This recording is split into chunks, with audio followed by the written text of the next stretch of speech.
Hello, everybody, and welcome to the Get Unstuck series with myself, Sarah Archer. I have to apologise, I'm full of cold, so I'm hoping that my voice is going to last for the session today. So I hope wherever you are really well. And you're very welcome here. If you are watching me live, which hopefully somebody is out there watching me, please do say hello and put a little hello in the comments or a little wave. And if you're watching on replay, which I know a lot of people do, then you're very welcome too. And if you've got questions on today's topic, please do ask away. I will either come back and answer them at the end, or if you're watching on replay, if you tag me, I will come back and answer your question.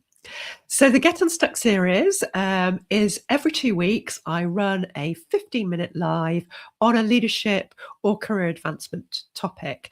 And I know from being a senior leader that it's very hard to find 15 minutes in your week to think about leadership topics or career advancement. So hopefully this gives you a little window, a little space to just think about what's going on for you at the moment and what you need. And today's topic is super, super relevant as well to you having career success as a leader.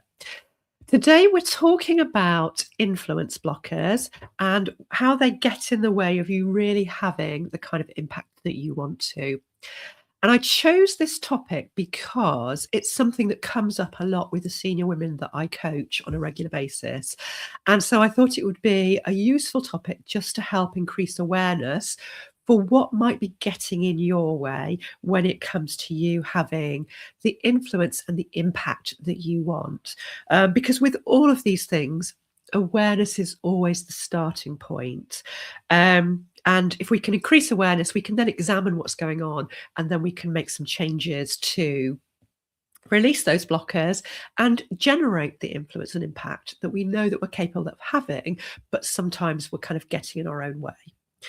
And what I've noticed from the work that I've done with senior women over the last 16 years I've been a coach, is that these blockers tend to fall into 4 categories, and they are internal confidence and identity, communication and presence, strategic positioning, and environment and power dynamics. And what I'd encourage you to do is, as I'm talking each of those areas through, is just do a little bit of reflection on where you think your blockers are showing up. Because that will just help you then decide what you need to do to make some changes around those blockers. And some of those changes you might be able to make yourself, some you might want to work with a coach to do that. And that's the work I do with my clients, is to actually unblock those areas that are tripping them up. So the first area is internal confidence and identity. Now, this isn't confidence about your ability, your capability as a leader, because the women I work with are really good at what they do. But this is about how you see yourself as a leader and how that comes across in the settings in which you're operating. And you might recognize you've got a blocker here if you still find yourself questioning yourself in some senior conversations. Maybe you're overthinking it, or afterwards you're playing it over and over again in your head, or you're second guessing yourself. Or it might be that you still feel you need to prove yourself, that you still have got to kind of show that capability and that confidence. Or maybe you're holding back your opinions because you're fearing judgment, or you're not trusting yourself in some of those kind of high stakes situations or those meetings where you've got to think on your feet. So the challenge here is that if you don't own fully your leadership identity and have the confidence in that, then other people are not going to see that either. They're not going to see you coming across as that confident leader. And the cost is that you then tend to stay quieter, you play it a bit more safe, and your influence therefore stays smaller than it could be. So that's our first one, identity and confidence, internal confidence. The second blocker is communication and presence. And this is how you show up when you speak. So again, you might recognize this as a blocker if you find yourself perhaps softening your messaging to make it more palatable, to kind of be liked as well as having impact.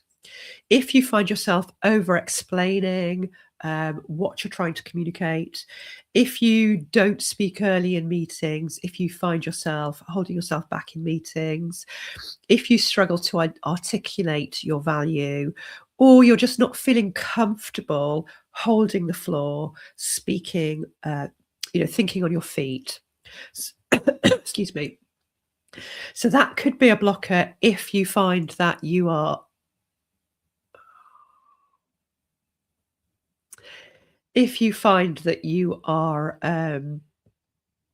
sorry, I've just been thrown because I've had a message saying this might not be streamed on LinkedIn. So I'm going to carry on because it's streamed on YouTube, and then I will have to do it again for LinkedIn if that is the case, if it's not going through. Okay, so where was I? Yes, so the cost basically is that because influence isn't just what you say, it's about how you say it, it's about the weight that your words carry, that you might be being listened to, but you're not really seen as a key voice. And that's obviously damaging to your impact. Our third blocker is strategic positioning. And I did a live on this probably about a month ago or so, which is about moving from operational to strategic thinking. So that could be something to go back and watch if you feel that this is something that is kind of key for you. And it can be a big promotion blocker if you're not able to make that leap to bridge that gap between operational and strategic thinking.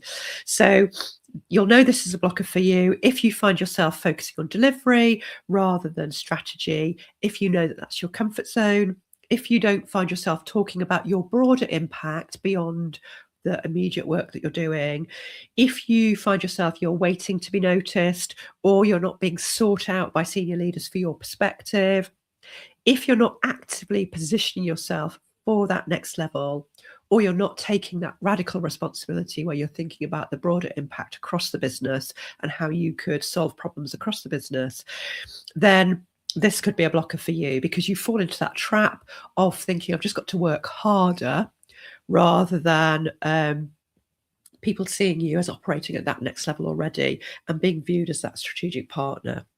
So the cost is obviously you become known for excellent delivery, excellent work, but you're not being invited to those bigger conversations, not being seen as somebody who's ready for that stretch level. And our fourth blocker is environment and power dynamics. And this is where you struggle to maybe navigate some of those dominant personalities in your peer group or in the leadership team. You are not always getting credit for the work that you do. You find yourself feeling challenged if you are being interrupted in meetings or talked over. You find that quite hard to manage, or you know that navigating organizational politics is a big challenge for you. Now, influence obviously isn't just internal, it is also about how you operate in the environment that you're in, and you can't control the environment, you can't control the culture, you can only control how you respond to it. So being able to influence within that power dynamic, within that organizational culture that you're already in, is key to you being seen as a leader to have impact and influence. And the cost, obviously, if you can't do that or you find it challenging, is that you start to feel invisible and that your voice carries less authority. And this can be particularly challenging if you're working in a male-dominated environment. It can be much harder to feel that you are able to navigate those power dynamics in that environment. So what are the consequences of not addressing the power blockers? Well, obviously, if you don't address them, then you can find yourself, there's three things that can happen. You can find yourself stuck somewhere longer than you really want to be, not because of your capability, but because you're not being seen as a strategic partner, as somebody who's ready for promotion, as someone who's ready to take on those bigger projects. The second thing can be that less capable people can start to overtake you, to move past you, to be given those opportunities that you know you're really capable of, because they're positioning themselves differently and they are either have managed those blockers or they are you know, being able to kind of move past them effectively. And the most damaging one of all, the most damaging consequence of all, is that you start to doubt yourself, because you start to question, am I ready? When it's actually the blockers that are holding you back, not your capability. So the good news is, because the blockers are patterns, patterns can be broken, patterns can be changed. And the first thing, as I said, is that kind of key to identification and awareness of those blockers. So it would be great if you can identify, from what I've just talked you through, which of those blockers are the most pertinent for you. So is it internal confidence and identity? Is it communication and presence? Is it strategic positioning? Is it environment and power dynamics? Because then you can start to make changes. And if this is something that you want help and support with, then you can just message me and we can have a conversation about what the work involves to get rid of those blockers, so you can transform your impact and influence, and you can get the career advancement that you know that you are really capable of. So I hope that's given you some food for thought. I hope that you have managed to identify perhaps where your blockers are sitting, and you can go and do a bit more reflective practice around what's really getting in the way for you within that category. And do get in touch if you feel you would like some help and support on this area.